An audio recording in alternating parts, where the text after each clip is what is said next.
This newborn elephant seal pup has spilled some of its milk. And these Western seagulls aren't wasting any time.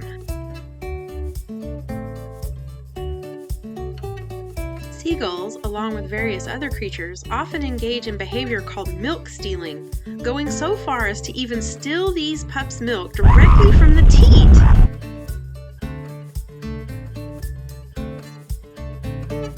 These seagulls are giving this ferocious newborn pup a chance to practice defending its territory. Which is a good thing, because the mama seal will vanish off into the sea after about a month or so of nursing, leaving the pups to fend for themselves.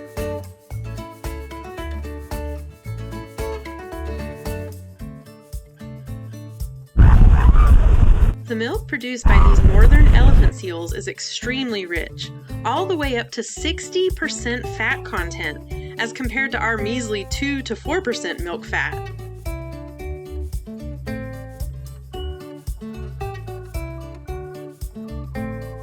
This high fat content enables these elephant seal pups to grow from 70 pounds at birth up to 300 pounds after only about a month.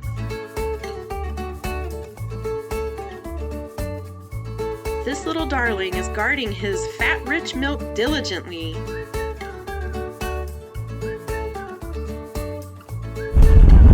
It looks like this sweet pup will successfully fend off the seagulls for now, learning some valuable life skills along the way.